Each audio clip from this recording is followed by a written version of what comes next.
হাই, মই ৰত্নদত্ত SHG মোটিভেশ্যনেল trainer. আজি আমি আলোচনা কৰিম যে অৰুণোদয় ফৰ্ম কেতিয়া দিয়া হ'ব, নতুনকৈ আকৌ অৰুণোদয় ফৰ্ম কেতিয়া দিয়া হ'ব। মুখ্যমন্ত্ৰী ডাঙৰীয়াই কৈছিলে যে 15 আগষ্টৰ ভিতৰত নতুন যিবিলাক অৰুণোদয় আঁচনি এইবিলাক তেওঁলোকে দিব।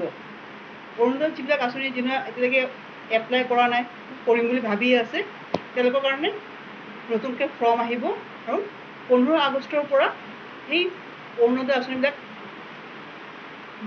দিয়া হ'ব। ঠিক আছে, যোনে যোনে এপ্লাই কৰিব তেওঁলোকক এই ফৰ্ম টকাটো তেওঁলোকৰ একাউণ্টত দিয়া হ'ব। কিন্তু আজি জুলাই কিবা দিন গুচি গ'ল, এতিয়ালৈকে অৰুণোদয়ৰ ফৰ্ম আহি পোৱা নাই। অৰুণোদয় নতুনকৈ এতিয়াও এপ্লাই একো কথা কোনো পোৱা নাই।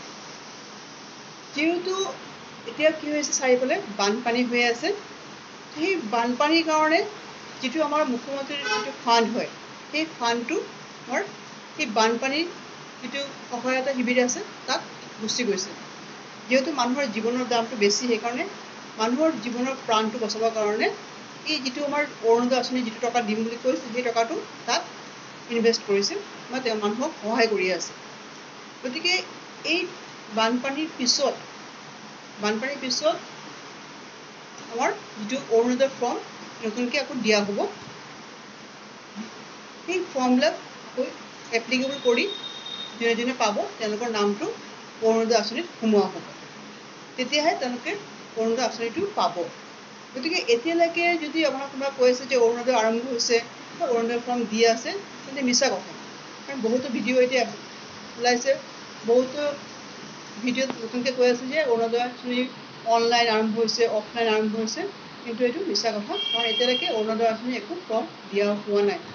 যদি আপোনাক কোনোবাই কৈছে যে অৰুণোদয় দিছে বুলি বা টকা লাগিব আপোনালোকে ফৰ্ম ফিল আপ নতুনকৈ কৰক, তেনেহ'লে আপোনালোকে একো নকৰিব। কাৰণ যিহেতু চৰকাৰে কি কৈছে, ৰেচন কাৰ্ড থকা হ'লে নতুনকৈ অৰুণোদয় আঁচনি এনেই পাব।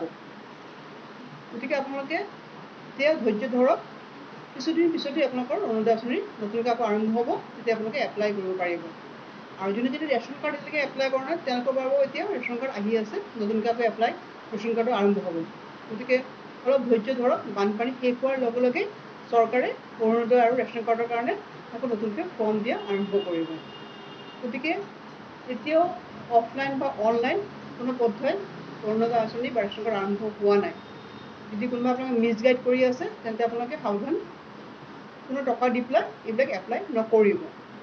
অলপ সময় লাগিব, কিন্তু আপোনালোকে চৰকাৰে এনেই দিব। আপোনাৰ যিবিলাক ডকুমেণ্ট আছে সেই ডকুমেণ্ট ৰেডি কৰি থাকক, যেনেকৈ Aadhaar card, PAN card, voter ID, photo, আপোনাৰ income certificate, ration card xerox, এই গোটেইখিনি আপোনালোকে ৰেডি কৰি ৰাখক। নতুনকৈ ফৰ্ম আহিলে আপোনালোকে এপ্লাই কৰিব পাৰিব। যদি ভিডিঅ'টো ভাল লাগে লাইক এণ্ড শ্বেয়াৰ কৰিব, ছাবস্ক্ৰাইব কৰিব। ধন্যবাদ।